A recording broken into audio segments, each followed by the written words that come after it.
Hello friends, welcome back to tasty and healthy kitchen.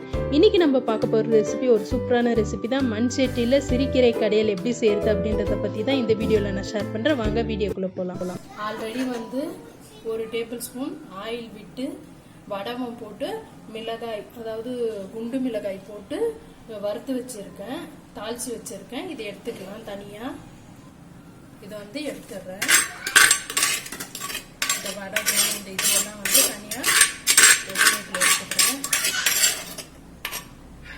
இப்போ இந்த மண் சட்டியை வச்சுக்கலாம். மண் சட்டியை பற்ற வச்சுக்கலாம். ஆல்ரெடி இதே சிறுகீரையை பருப்பு போட்டு எப்படி செய்யணும்னா, இது வெறும் நம்ம புளி போட்டு செய்ய போறோம். வச்சுக்கணும். இதுல ஒரு வெங்காயம், ஒரு தக்காளி, பூண்டு ஒன்று பெரிய பூண்டா தோலை உரிச்சு வச்சிருக்கேன். இதை அப்படியே சேர்த்துக்கணும். அது கூடவே நான் பொன்னாங்கண்ணி கீரை ரொம்ப ரொம்ப நல்லது. பொன்னாங்கண்ணி கீரை கிடைச்சதுன்னா, இந்த மாதிரி கீரை ஐட்டம்ஸ் கிடைச்சதுன்னா விடாதீங்க, ஏதாவது ஒன்று செய்யுங்க. கீரை போண்டா, பொரியல், இந்த மாதிரி ஏதாச்சும் ஒன்று செஞ்சிருங்க. கீரையை பொறுத்த வரைக்கும் நல்லா வாஷ் பண்ணி எடுத்துக்கோங்க.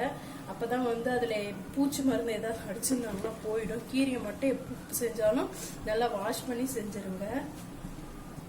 இப்போ வெங்காயம் ஒன்று, தக்காளி ஒன்று, பூண்டு ஒன்று, கீரை சிறுகீரை. இதுதான் சிறுகீரை, இப்படிதான் இருக்கும் சிறுகீரை. நிறைய பேருக்கு பாருங்க, இதுதான் சிறுகீரை, இப்படிதான் இருக்கும். நிறைய பேருக்கு சிறுகீரை அரைக்கீரைக்கும் வித்தியாசம் தெரியாது. ஆனா பொன்னாங்கண்ணி கீரை அது நீட்டமா இருக்கும். ஆனா சிறுகீரைக்கும் அரைக்கீரைக்கும் வித்தியாசம் தெரியாது. இதுதான் சிறுகீரை. இப்போ இதுல கொஞ்சமா தண்ணி ஊத்தி ஒரு மூடி போட்டு, இப்போ இதுல தேவையான அளவுக்கு, அதாவது ஒரு கிளாஸ் அளவுக்கு தண்ணி ஊத்தி வேக வைக்கிறதுக்கு வச்சிருவோம். இதுல சும்மா ஒரு சிட்டிக்கு அளவுக்கு புளி சேர்த்து நல்லா இதை கலரி விட்டுருங்க. ஃபர்ஸ்ட் கரண்டியில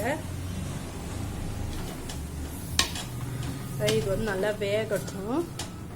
மண் சட்டியில நீங்க இந்த மாதிரி செஞ்சீங்கன்னா ஒரு டிஃப்ரெண்டா இருக்கும். இப்போ ஒரு மூடி போட்டு, மண் சட்டி மூடியை போட்டு நான் மூடி வைக்கிறேன். மீடியம் ஃப்ளேம்ல வச்சிருங்க. ஒரு 5 to 10 நிமிஷம் இது நல்லா வேகட்டும். 2 நிமிஷம் கழிச்சு பாருங்க, நல்லா கீரை வெங்காயம் எல்லாம் தண்ணியில் நல்லா இதில் இருக்குது. இது இன்னுமே கொஞ்சம் வேகட்டும். அதனால் ஒரு மூடி போட்டு அப்படியே மூடி வச்சோம்னா ஒரு 5 நிமிஷம் வேகட்டும். நம்ம குக்கரில் செய்யலாம், மண் பாத்திரத்தில் செய்யணும்ல. இதை குக்கரில் வச்சிங்கன்னா ஒரு 2 நிமிஷம் வச்சிங்கன்னா கரெக்டாக இருக்கும். இது ஹெல்த்தியாக இருக்கும் அப்படின்றதுக்காக நம்ம மண் பாத்திரத்தில் செய்கிறேன். அதனால் ஒரு 2 விசில் வைக்காமல் மண் பாத்திரத்தில் ஒரு 10 நிமிஷம் வேக வைக்கிறோம். 10 நிமிஷம் ஆச்சு. பாருங்க, கீரை வெங்காயம் பூண்டு எல்லாம் நல்லா வெந்துருச்சு. இப்போ அடுப்பை நம்ம ஆஃப் பண்ணிடலாம். அந்த தண்ணியெல்லாம் எடுத்துடலாம். தனியாக வடிகட்டி தண்ணியை தனியாக, கீரை தனியாக எடுத்துடலாம். இப்போ நம்ம தாளிச்சிருக்க அந்த வடகம், மிளகாய் இதையும் இதில் சேர்த்துக்கணும். இந்த எண்ணெயோடு போய் சேர்த்துக்கணும். சேர்த்துட்டு மத்து இருக்குல்ல, மத்து இதை வச்சு நல்லா கடையணும். தண்ணி வச்சு கடைஞ்ச மிளகாய் எல்லாம் உடையணும். அதை நல்லா கடைங்க. மத்து வச்சு நல்லா கடைஞ்சிக்கங்க.